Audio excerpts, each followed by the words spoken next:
Well, an album that we didn't get a chance to talk about Friday, Westside Boogie. Westside Boogie dropped More Black Heroes. Right. And the album featured, man, a bunch of people, but it flowed very well. Not a whole bunch of people, but one of the ones that stood out for me was Soldier Boy. What did you think about this album as a whole? Because I know you had some really complex thoughts and opinions about this project. I did because I enjoyed the project, but it was, I don't want to say difficult too. I just felt like I was hearing other things that supersede this album itself going on. So let's unpack a couple things about Westside Boogie. Mm-hmm. Obviously, he's from the West Side. And I don't Mm-hmm. mean Atlanta. He's from the West Side. He's from Cali. He's from Right. Compton. Okay? Compton cat. I think he's about 30, 31. A few years younger than Kendrick. Okay? So let's start the frame. When this album came on and I started listening to it, I said, first of all, I blame Kanye for all this emotional shit. First of all, it is Kanye's fault. No, I mean, I'm saying that in a good way and a bad way. For better or worse, the college dropout made it okay for It the did. common man to step on record and express himself with clarity and with defiance, and people enjoy it and make it a thing. Yeah. You used to have a story. The story couldn't be that you were dope. Mike, you and I are living proof that being dope and making great records is not enough to get a record deal. No. Not. Not. It means nothing. You can be in the right place, be at the right time. You can't. No. You needed a storyline before Kanye. Yeah. Because of Kanye, you get to craft your own storyline. Okay? And you know what? And Next to Tupac was what I was thinking today. Next to Tupac, that nigga right there is the most influential artist in the history of hip hop. Yeah, Because all I of would this say that I'm about this to is say my started three. with him. He is the start of that. This is my three. Pac, Kanye, and Rakim are the game. Yeah. No. I'm with Like you. that's the I'm with game. Like if you want to sit here and sum up hip hop all together, you. You want to know what, Mike? You know what that is? That's beats, rhymes, and life. All that's right there. it. Beats, rhymes, life. Literally, Literally. the whole game of The hip whole hop game is right there. Rakim, No. Tupac, and Kanye. That might be the first time we agree on the top three of any list. But this is what I'm gonna say though. That car crash became Kanye's story. And it See, pushed him. But see, like you said, but it pushed him to open the door where people didn't need a story after that. well, here's the thing about it. As much as I love Through the Wire, I don't even know if that's one of the 5 best records on the College Dropout, in all honesty. You know what? I agree with you from a technical standpoint. So But understand. from a balls out, risk taking, creative standpoint, No, I get what you're saying. Yeah. He's jumping out the window. yeah, He's jumping out the window. yeah, That's what you're supposed to do. yeah, That's what it takes to change the game. You got to jump out the window. yep, And so he jumped out the window. But what I tell you is that what jumping out the window got him was piquing enough interest for you to go listen. And so then you hear All Falls Down, and you hear Spaceship, mm-hmm, and you hear Get 'em High. You know, you hear 2 words, and you're like, oh, I think this guy pretty special.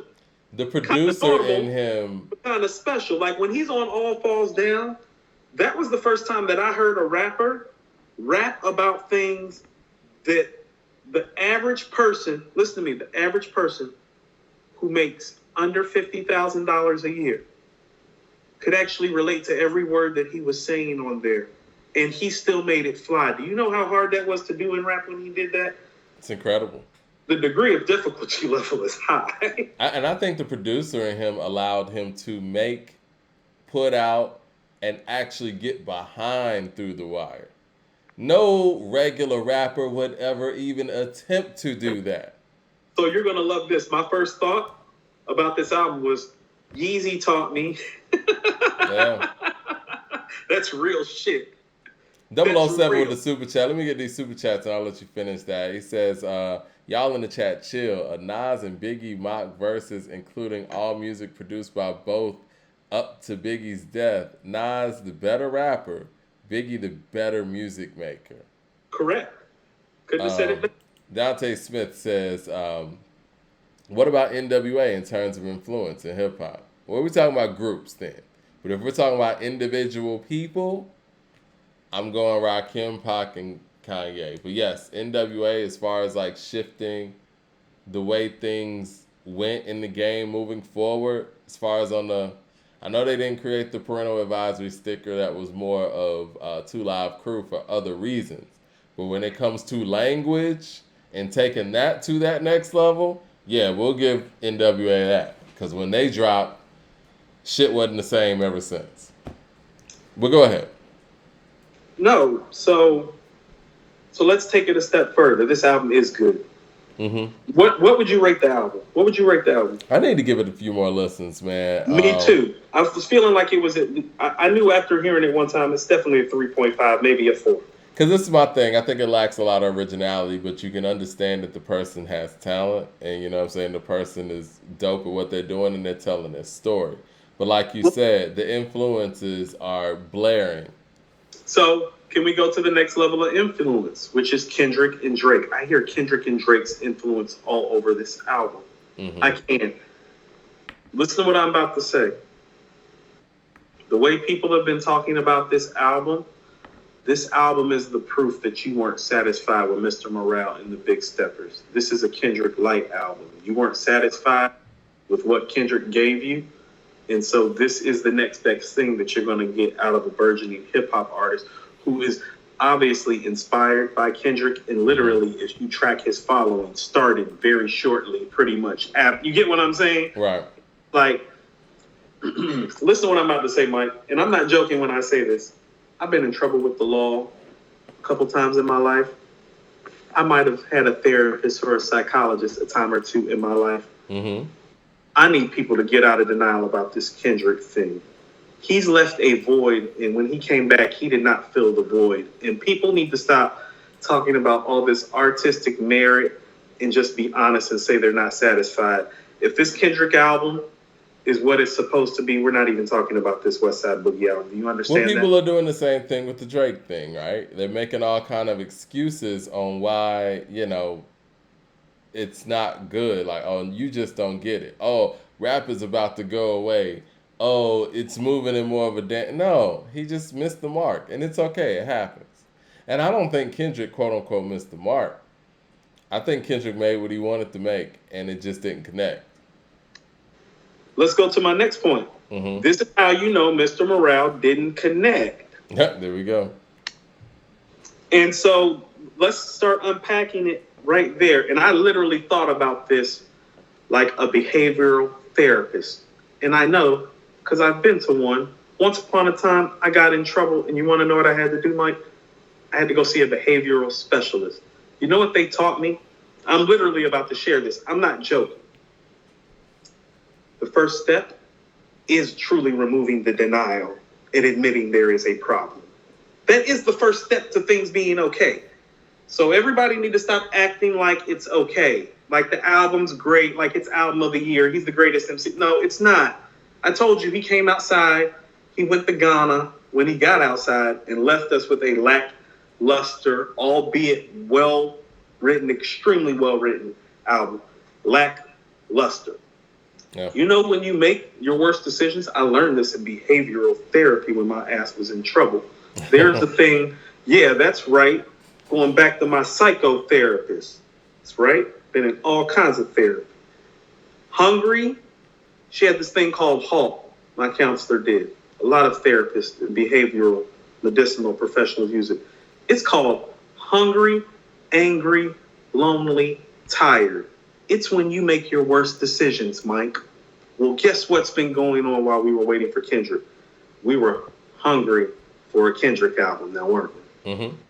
We were angry that it was taking so long. We were left alone by him.